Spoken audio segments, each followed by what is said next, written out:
Hello everyone. Welcome back. Another show. It's Tuesday. Is it Tuesday again? I got a great show for you this evening. Streaming on multiple platforms. Excuse me if I'm looking around at other cameras. I try to focus on Instagram the most. I'm mostly looking directly at Instagram. That's where all my clips come from.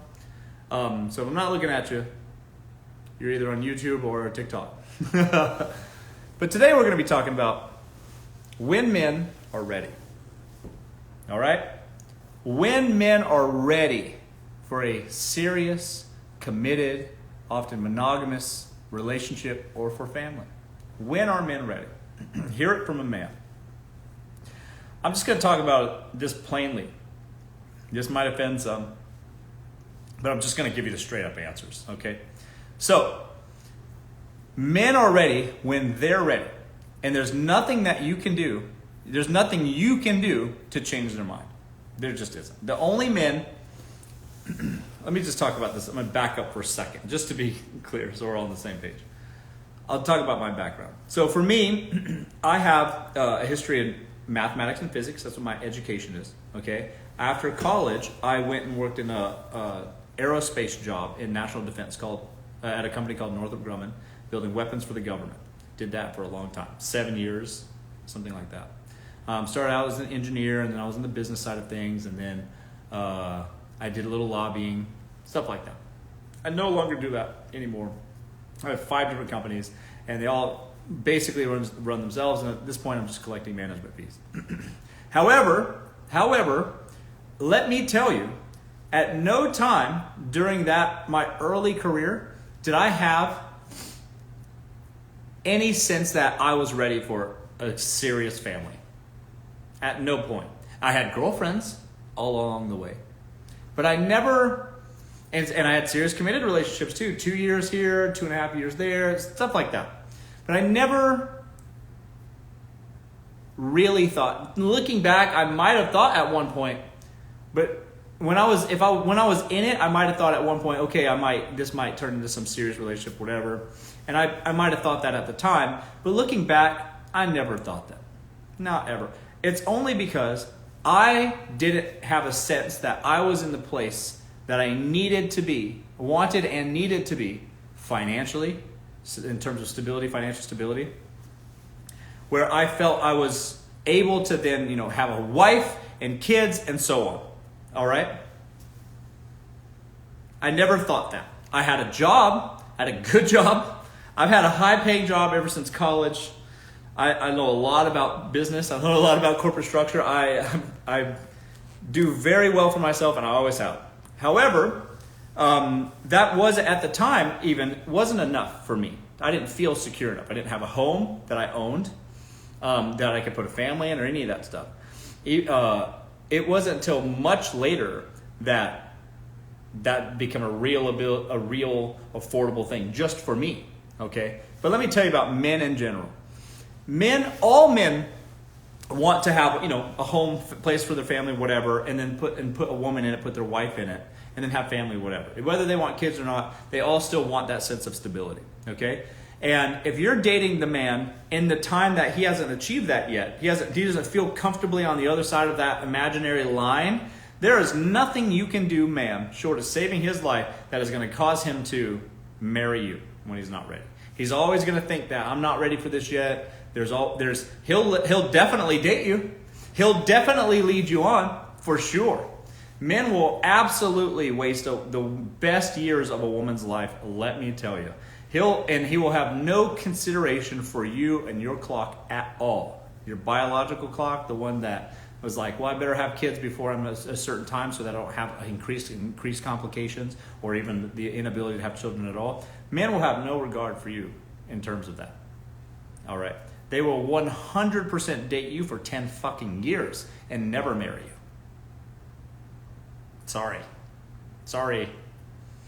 So, there's nothing you can do. And the only men that you can convince to stay with you regardless, or to get married to you before they're even ready, are men that they think that you're the best they're gonna do.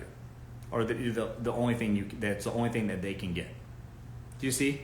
Those guys, yeah, with one short ultimatum, one weekend away at your parents' house, the threatening weekend away at your parents' house might cause them to marry you. It's like you're like entrapping the guy or whatever. And do you want to date a guy like that?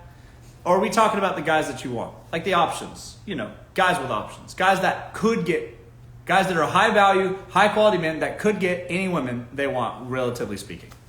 Those are typically the guys that we're talking about here. Those are the high value men these girls want, right? That women want.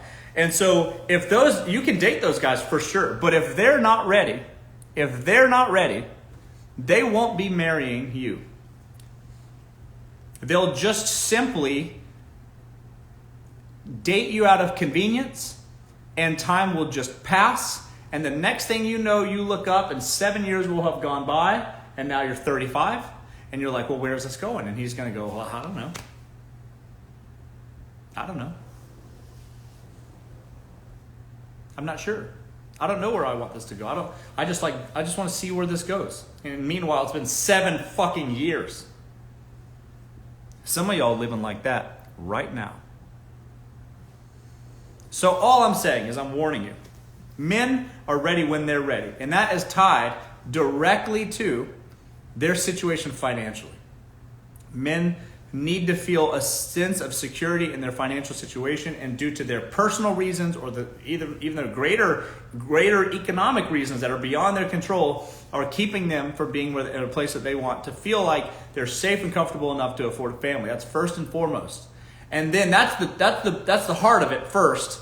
And the second part of it, the not so nice part, is that it's a sense that you are of the women that's the best that they can get.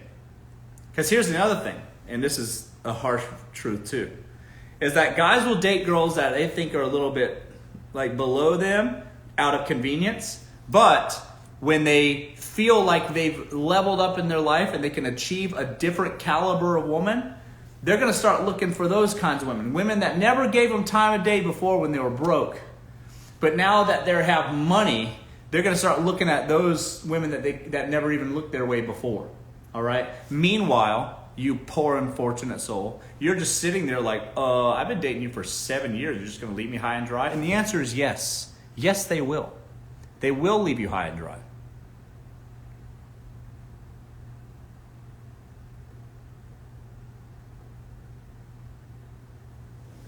Do you understand? So, it's first, they need to be in a place financially. And then second, they genuinely need to view you as the caliber of woman that they have earned, so to speak. That's how they feel for real. All right? And they're happily willing to date you even if before they've made enough money to feel secure and before they've made enough money to feel like they can pull the best caliber woman they can. You get what I'm saying? And then when they're ready, all right, they'll marry the woman right in front of them. Men will marry the waitress. They don't give a shit. They don't. They just don't. So what does that mean for you? That means you need to be far more selective. You need to approach dating with far more scrutiny, and it needs to be most closely tied to their success. Even if a man has potential, and my God, so many have potential. Even if a man has potential, it doesn't matter. Wait at the finish line and date the winners. That's it. You don't want to date a guy, even if he's on the come up. Even if he's coming up and he's a good prospect, and he's looking like he's really for real about to come up. If you meet him on his way up and you meet him here, he might humor you. He might. But then he gets up here, and then now he's looking at other girls he couldn't get when he was at the bottom. Do you understand? Do you see the problem? You see the issue? You need a guy that's already done the hard work, already proven it to himself and others, already has something to show for his efforts, and has had experience already. Because that's another thing. You don't want to... Here's a perfect example. I've talked about this before, but I'm going to talk about it again here too. If the guy makes it, all right, say that you are dating a guy for potential, and he realizes that potential. Good luck. But say he does. Say he actually does. If he's dating you and then he becomes a much more successful man to the world and everybody, not only financially, but everybody recognizes him as a success. And then all the girls that he's always fantasized about are now giving him the time of day or whatever. Then he's going to resent you from keeping him from exploring those options. Don't you see? And it's going to come out in weird ways. He'll start picking fights with you. He'll start having long weekends away with his boys and stuff. Stuff like that's going to start to happen. Do you understand? He's going to resent you. Don't you see? So you don't really want to date guys on the come up either. You want to date guys that are already have gotten some, not saying that they're done, but I am saying that they need to have already hit a certain point where the money's not that important to them anymore. They need to make money. All right? They need to have money. Don't even date them if they don't have money. Straight up. All women should be gold diggers. Straight up. But then also, once they have money, let them live in that a little bit. Get bored with it, because I promise you they will. And then date them.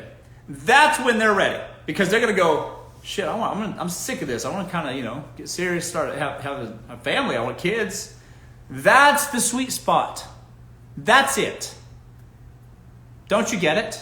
That's the sweet spot. If you're dating them on the come up and then they reach their potential, they're going to have an affair, or they're going to resent you from keeping them from having an affair. That's one thing. If they reach their potential at all. Most don't, no matter how hard they try. And guess what? Here's another thing. If they don't realize their potential, they're going to blame you anyways.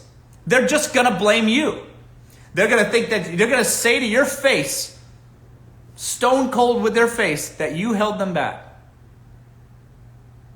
That's what's going to happen. So either they make it and then have an affair with the secretary or whatever, the bottle girl, whatever, or they're not going to make it and they're going to blame you for it. Either way, it's problems. Don't you see? So when a man is ready is when his financial house is in order, he's lived in it a bit, he's secure in that. Because by the way, when you first make money, you can just lose it like that. You just can't. There's so many things that could happen to you. So you can even if you make money, give it like 6 months or so because maybe it won't stick. That's how it goes, by the way, if you're new money.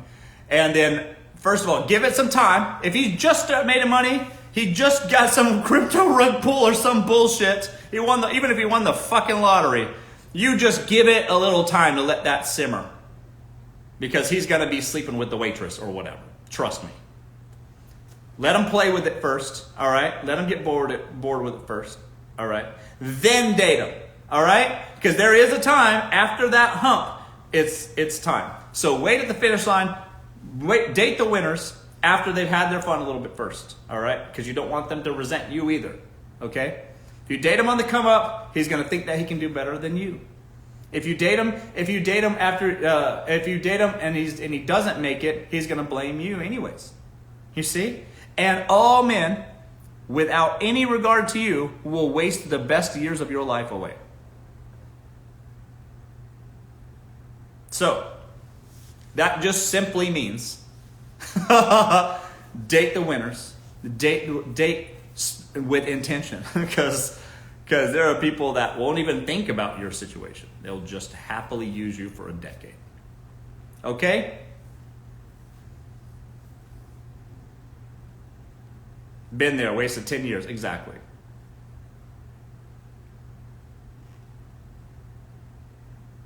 Good evening. So, date the winners. Be a gold digger. Do those things. There's no trophy for helping a grown man figure out his struggle. There just isn't. It might have helped. It might have worked for your grandparents. It might have helped even for your parents, maybe in some situations. But most of the time, that story is a sad tale, not a happy one. So hedge your bets. Date the winners.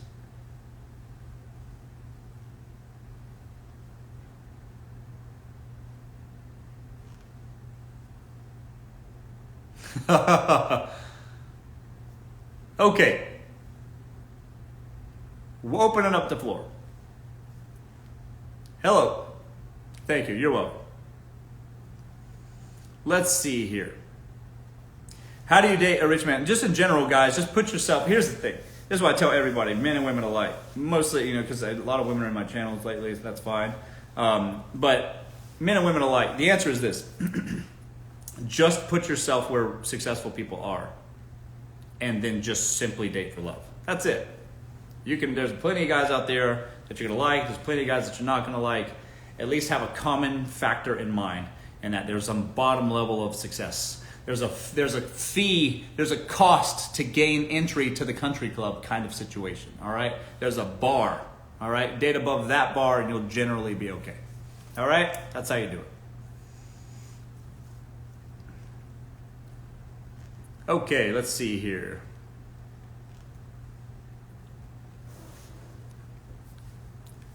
You gotta love yourself first and attract rich men, ladies. Very easy, that's right.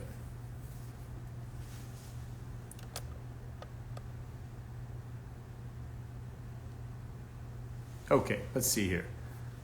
Out of curiosity, sorry, some questions here.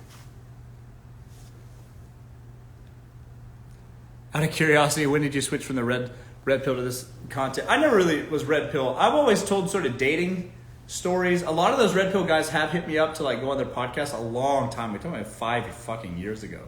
I used to tell pretty crazy dating stories. All of my content's been sort of zany and out there. I used to tell stories about my personal dating life. A bit unpolished it used to be. It's gotten better. It's gotten more polished with practice over time. But I wouldn't say I was ever really red pill. I used to argue with those guys straight up. That's why I've never been on the podcast or anything like that. We have fucking arguments. Now, sometimes that makes for good content, but I didn't want it to really be hostile. That's why I've never done those kinds of podcasts, though. Someone recommended the book Hotax. I don't know. I haven't read that book. Zany means like crazy.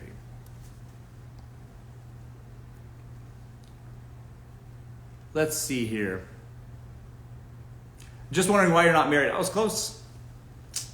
Been close to getting married. Very close.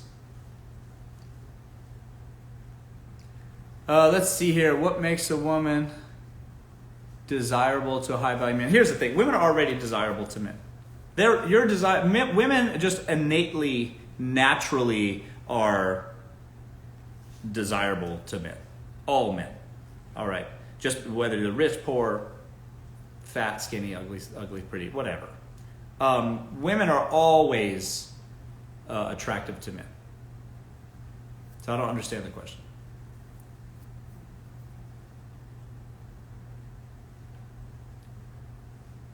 Let's see.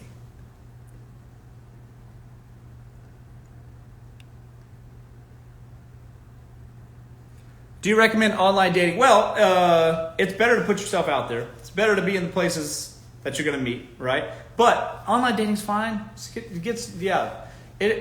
the problem with online dating is that everybody kind of lies a little bit online. That's an issue. The girls kind of lie about their appearance a little bit. Guys lie about how old their appearance too in some ways, how old they are, how much money they make, a lot of grandstanding, stuff like that. So y'all all lying a little bit. All y'all hoeing a little. Everybody's hoeing a little bit. You get what I mean? So you're gonna have to deal with that, and you're gonna have a lot more bad dates than good. But guess what? Dating's always been hard. It's been hard for everybody. It's challenging it's just challenging to meet people in general. And so going out there and then finding people that you click with, you're gonna find a lot of people that you don't click with, and then only a few people that you do. So dating apps are no exception to that. You just have more frequency of that. So dating apps are fine, but it's better to be at places in person where people have at least a minimum net worth kind of deal. How do I make my husband the breadwinner? You got to date breadwinners in the first place. Marry a man that's already the breadwinner. That's the best. That's your best route for that. You gotta date them if they're already providers.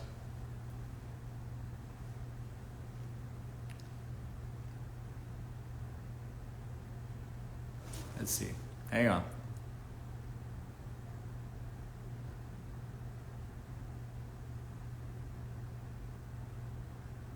Okay. Breadwinner mindset, that's right. Why would a guy ghost you when you spoke for a few times, but with just brief combos, and then he stalks you online? You're just an option star. That's the answer. Guys are looking at your profile. They'll talk to you a bit. They feel like they have the sense that they can get you if they wanted to. And you're not that high on their priority list, so that's why. If he was more attracted to you, you would be higher on the list. Sorry to tell you that.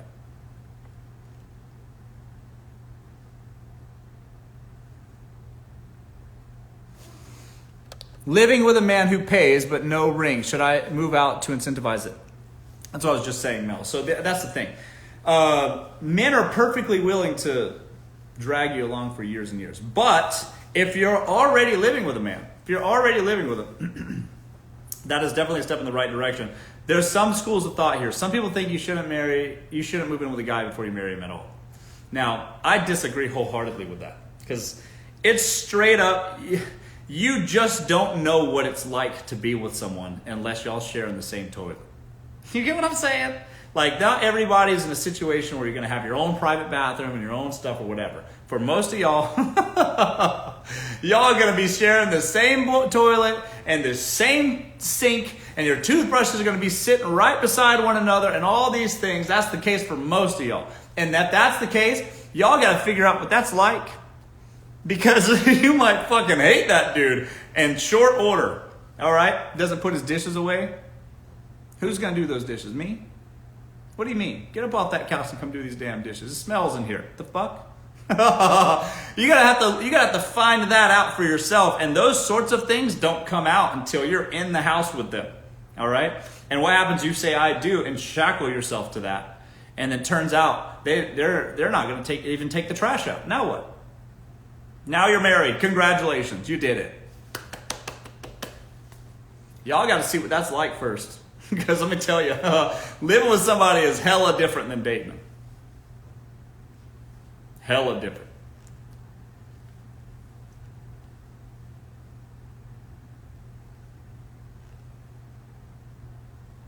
Y'all going to have knockdown, drag out fights about leaving that toilet seat up and down. I promise you. That's where it goes. And until you experience that and learn to know what you can accept and not accept, y'all don't even know who that person is. There's no way you even know. And y'all be fighting over the dumbest things. You know the toilet paper roll? Some people put it over and some people put it under. You know what I mean? People will die on that hill too. It doesn't end. These little arguments don't end, and they will fight you tooth and nail about which way that toilet paper will go. And that's the other thing is those little things, they add up, all right? And then nobody just explodes over the toilet paper being turned the wrong way. Nobody does that. It's about all the little things that led up to me then finding the toilet paper turned the wrong way for the 1,000th time, and then you go, and then like a volcano explode and have a huge fight that ends up with somebody in jail or at your mama's house, or somebody at your mama's house, or missing, or worse. It's like death by 1,000 cuts. And the only way you're gonna know if you can tolerate that shit for the next 40 fucking years is if you live with them for a little bit. I highly recommend it. Because you might hate this person in like 6 months. The wedding's off. You're welcome.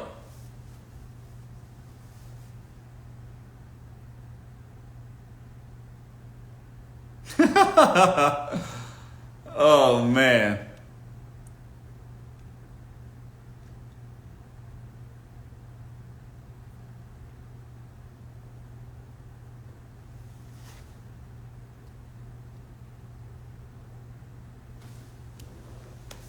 That's just, did this happen to you? Guys, listen, that happens to everyone. That's how it goes with everyone. Have you ever lived with somebody? You ever had a girlfriend or boyfriend you lived with? Seriously, that's how it goes. It's never not like that. All right. It sounds cute. You're spending the night there all the time. You might as well just move in. And you should, because if you don't, you're not going to realize all the little things that you fucking hate. And you might realize that might not be something you can commit your entire rest of your life to. Some people don't make enough money to like have your own bedroom or even your own house. I'm of the mind maybe we shouldn't even sleep in the same house. Like you just have your house and I'll have my house, and then we'll just be happy together. How about that? I don't need a woman to take care of me personally. Like I have housekeepers, I have assistants. Things are just handled for me. I have a chef cook for me every day, every single day. So I'm not in a position. I know myself. I'm not going to do those dishes. I'm not going to sweep those floors. I'm not taking that trash out. I'm not going to do that. But I overcompensate with money. I just have someone else do it. That's my thing. All right. So a woman, for me at least, never has to worry about anything. But my life hasn't always been that way. And I have lived with women, and we have thought about these things. I've lived this. What do you think? I'm just making this up. So my point is maybe shared space isn't even ideal. You have a full-blown wife and another castle. How about that? That sounds like a great plan for both of us.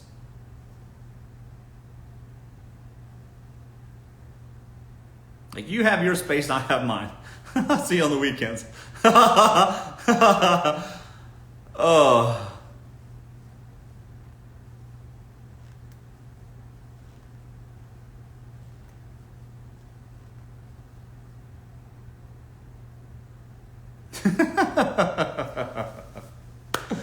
I'm serious.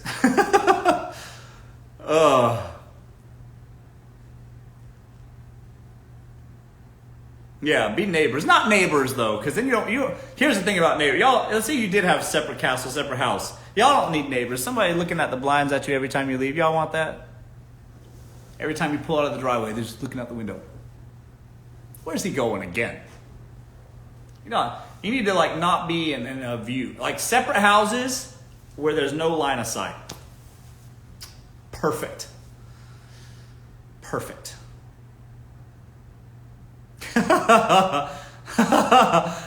Because otherwise they're going to be peeking and they won't even be able to help themselves. They'll just be like, just get up off the couch.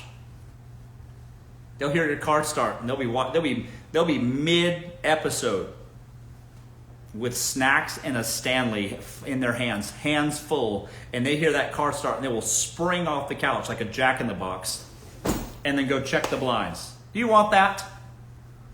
I don't.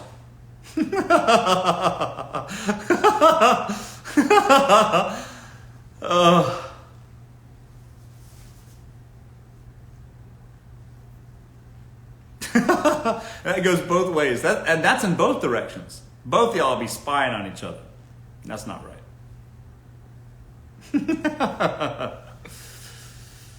Oh, man. Hello. With some binoculars, exactly. Spying. I know y'all nosy. Everybody here is nosy.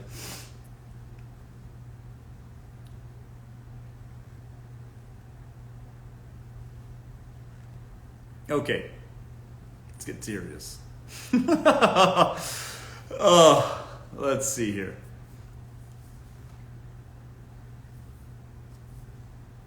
Okay, answer some questions. Let's see.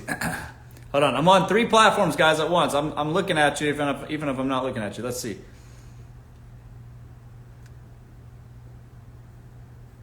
Okay, if you're a high-earning woman and a man you're dating makes less than you, but it's wonderful. Here's the thing, Marina. I don't know. Listen, Marina. I'm going to call you Marina.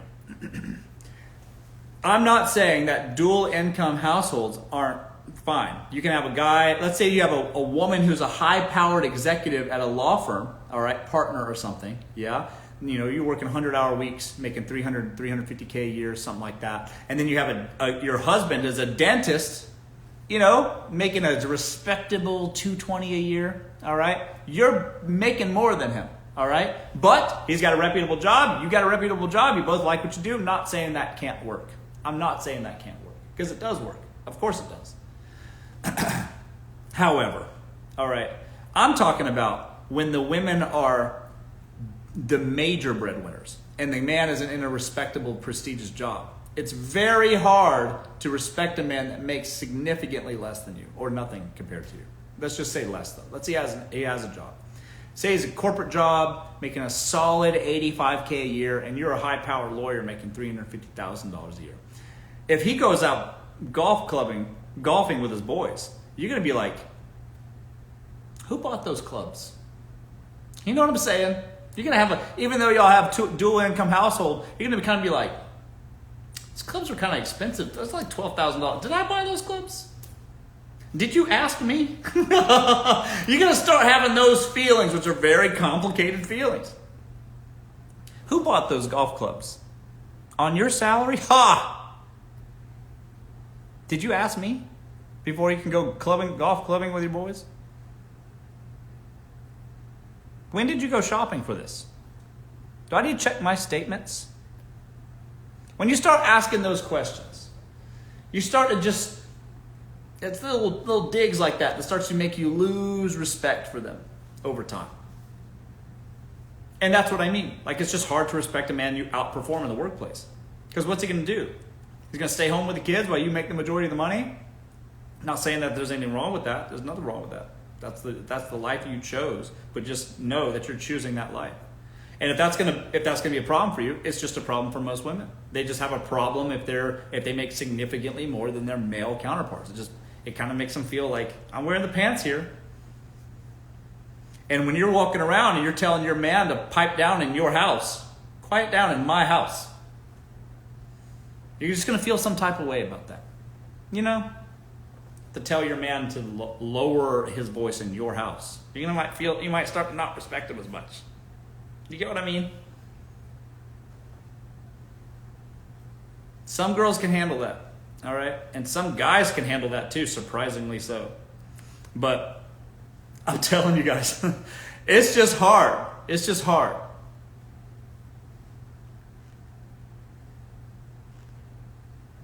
Set the expectation up front. That's right. Set it up front, because if the man makes more money than you, even if you both have respectable careers, nothing wrong with a woman working. My mother worked full time, provided for her kids. She had a very successful business on her own, and she also had a husband that worked too. Their second husband worked, and she did well for herself, whatever. But he always made more than her, and despite what ended up happening with that relationship, anyways, it's a long story that I'm not going to get into. But she always respected him. You know, as the man, as the breadwinner, as the value-added partner like that, took care of stuff if things went awry. It's a nice little safety net. So it creates a lot of respect at home, respect in the bedroom. I don't see how y'all do it. Some of y'all women are like, I don't see how some of y'all women are excited about a man that makes less than you. Unless he's got some blessings from the Lord, which I get. Barring that,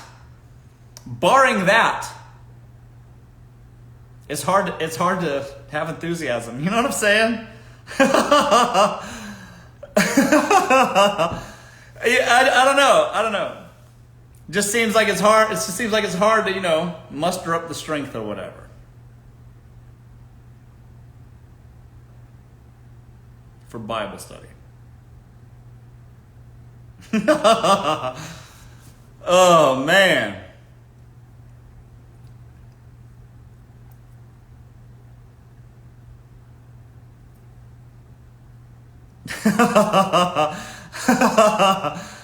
Oh, that's right. Hello, folks. Let's see if am I too bright in here? I don't know. I'm good. This thing might be too bright. Yeah, there we go. We'll lower that down a little bit. Jesus, blasting me.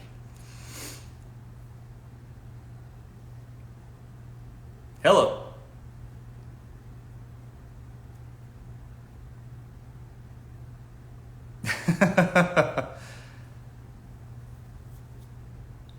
Y'all are great. Hello. I'm back in school because I'm afraid to rely on a man ever again. Okay, yes. Now that's another thing. Again, I was raised by a single mother, so you guys got to understand. She was married and remarried a couple times. So listen.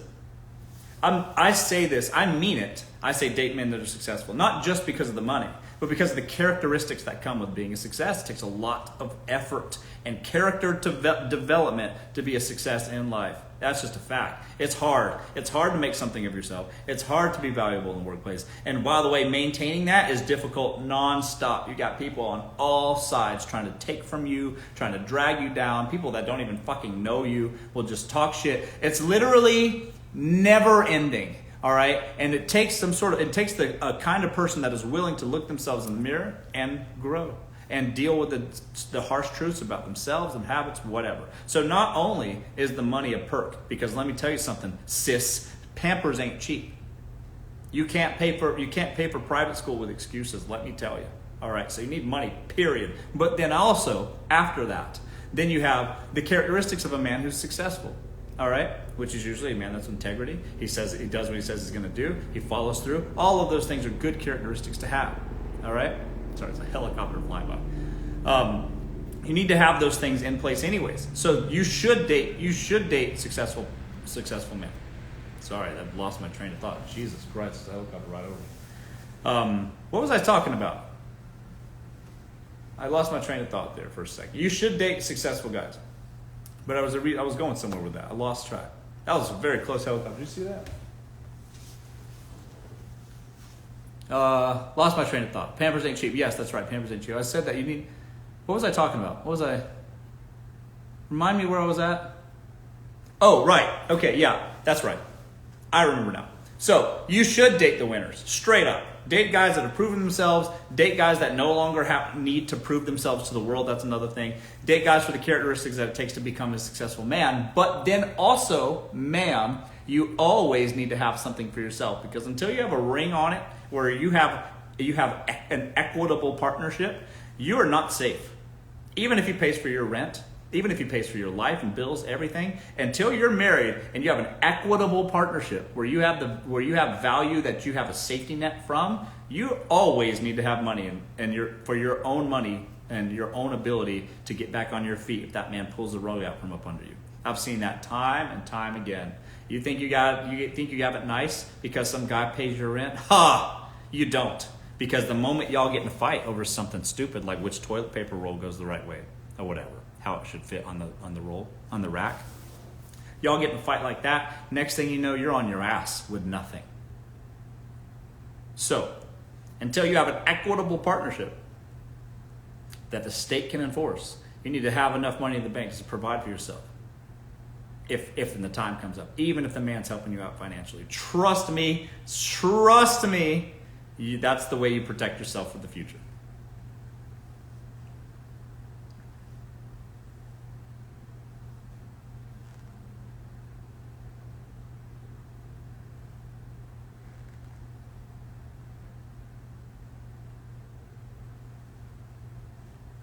And somebody said, I trust you not to do me wrong. Listen, ma'am. If you think that the man you're dating won't do you wrong, how naive are you?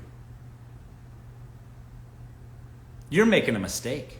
You don't think that man you love and trust won't do you dirty? Grow up.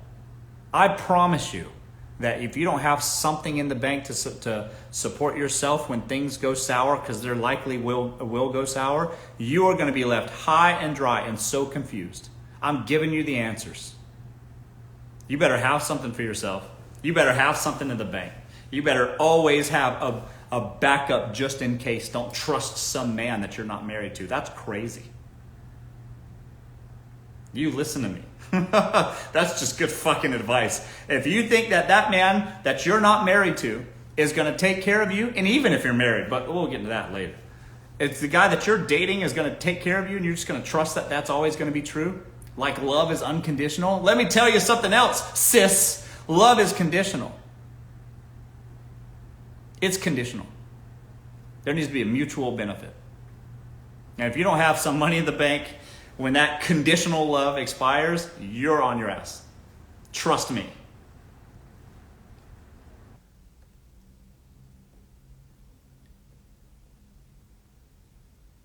What's the first thing you notice about a woman you're interested in? The way she looks. That's it. Men need to be attracted to you. It's important, and that's another thing. Women act like that's some sort of like bad thing to say or whatever, but let's it all starts with attraction. You guys got to be attracted to your partner, straight up. And I think that women give men more grace than men give women, straight up. Like women you'll see girls all the time dating medium ugly guys. That's kind of normal.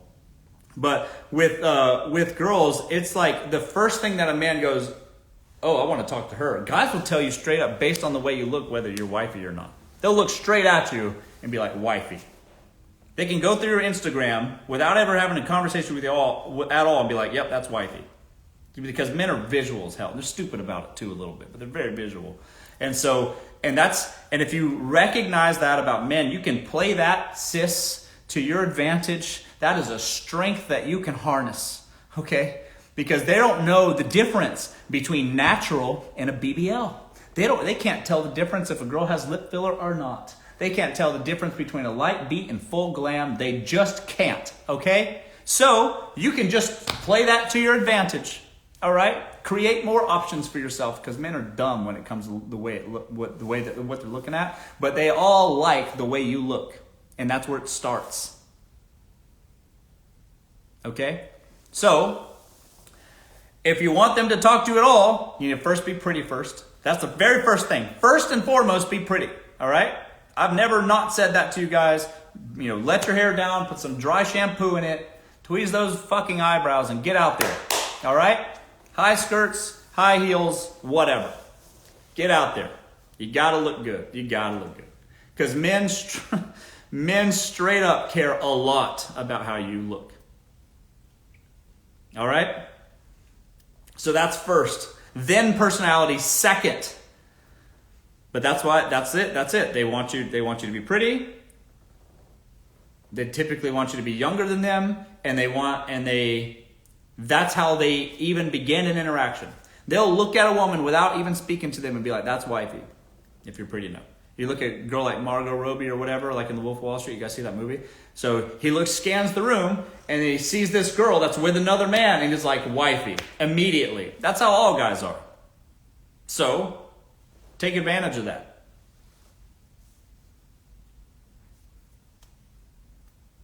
And then the personality comes second. They first got to see you, then you come over there. Because you can, of course, meet a woman who's the worst. You think she's pretty, and then you go over there and talk to her, and then she's the worst.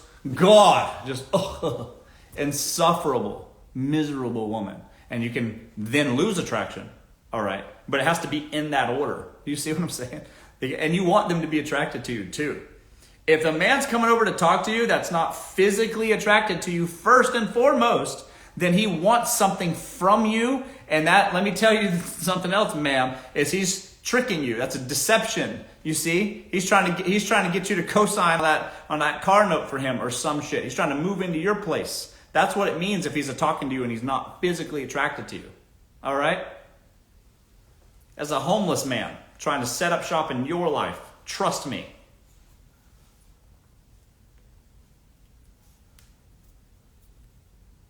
So the way you look physically matters the most. He needs to desire you. You get what I'm saying? And if he doesn't, there's an ulterior motive. And let me tell you, it's not a good one. And there's nothing wrong with that.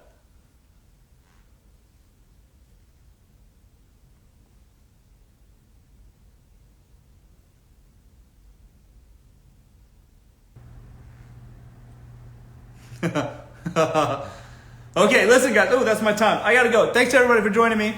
It's been a great live. We'll see you guys again on Thursday. Thanks again. Bye-bye.